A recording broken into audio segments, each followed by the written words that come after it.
On that note, let's go on. Okay, so today I want to talk. I ran across this article that says a new survey shows that 8 in 10 digital marketers are feeling more pressure. Now, you've heard my story about that client that I went to visit, and the digital marketing kids, I call them kids.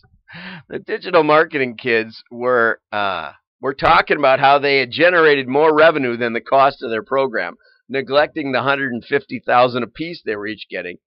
So that was made it a little less than break even by their lousy standards. They said that their return on ad spend was 1.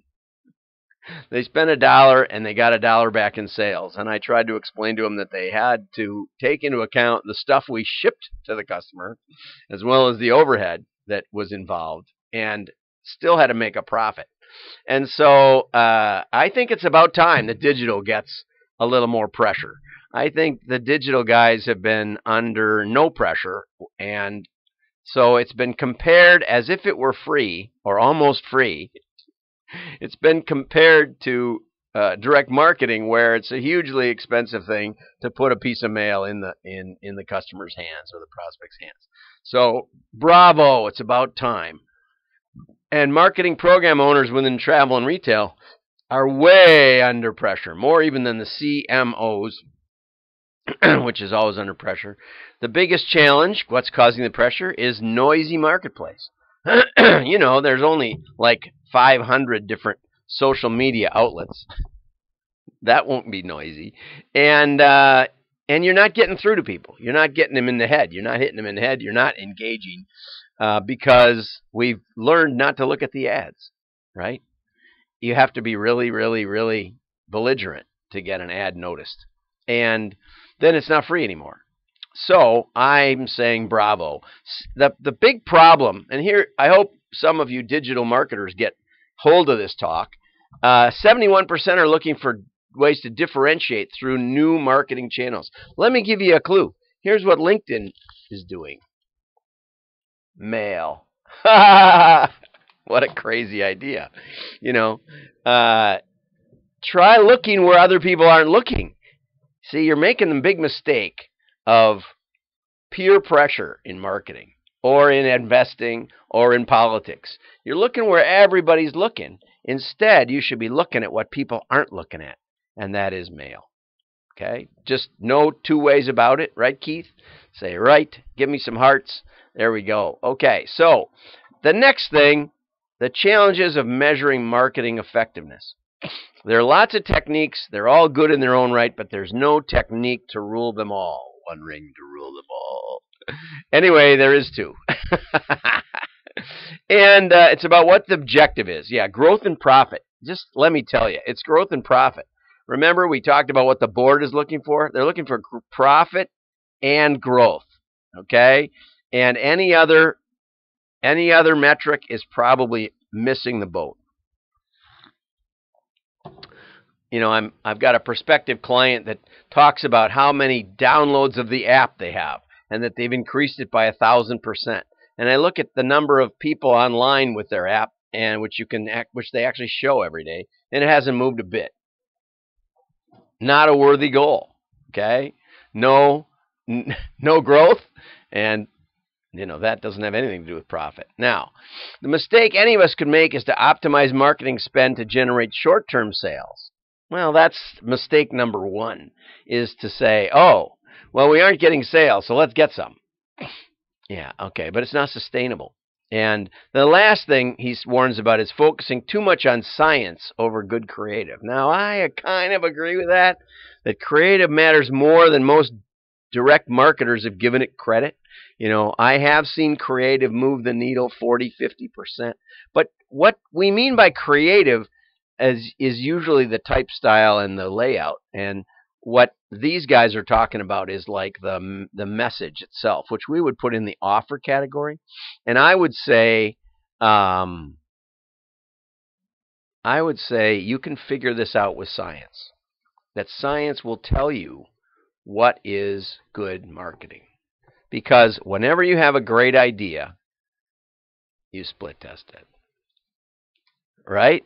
You split test. Think of this. Split test. Split test. That's going to be my new symbol. John, the split test. I think that's a surfer dude symbol for, yeah, it's cool or something. I have no idea. It could be Texas Longhorns for all I know. Did you see a guy got penalized for going like this? The opponent, the West Virginia guy, or yeah, it was West Virginia. They won by 1 point. And as he cruised for the 2-point conversion to win the game, that's what he did. He got penalized 15 yards for that. Can you believe it? Don't they have free speech in college anymore? Anyway, we'll talk more about measurement from a direct marketing perspective. But today I just want to say, don't believe every article you read in the marketing press. Okay, this one's a good one. This is a really good article. Thank you, Deb Miller. I'm going to mention you on LinkedIn and send people to your article. Okay, you've heard of method acting. Now try method marketing. This is brilliant. This is my essential gift in marketing. Okay? Method acting is total identification with the role, and she talks about all these actors, but Konstantin Stanislavski was the guy who came up with this idea, and he had a really good method. We're not going to get into that at all.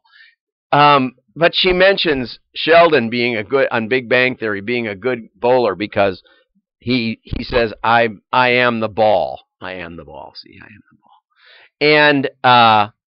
And Danny Noonan in Caddyshack, one of the great golf documentaries of all time, if you haven't seen it. Be the ball. And there was a whole tennis thing about be the ball when I was playing tennis. And, it kind of works. But the first rule is identify with the customer. It's not about you. I did work for the Blood Center, which I've mentioned as a blood-sucking consultant. And they did customer profiles that said that their main donor base was wealthy women.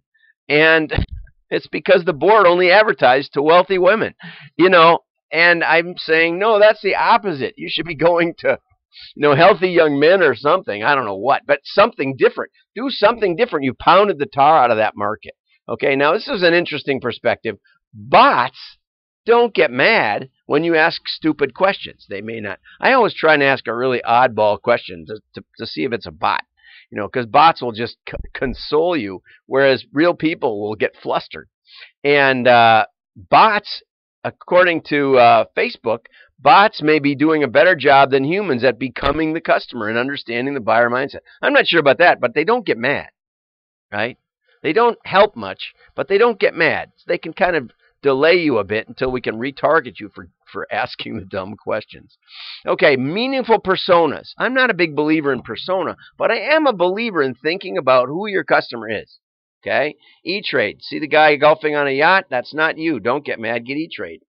Great. It's great. It's great. That's what I said. The Democrats were great. They said, you're going to lose your health insurance if you vote Republican. Is it true? No. But it really got people going. Good. Is everything marketers say true?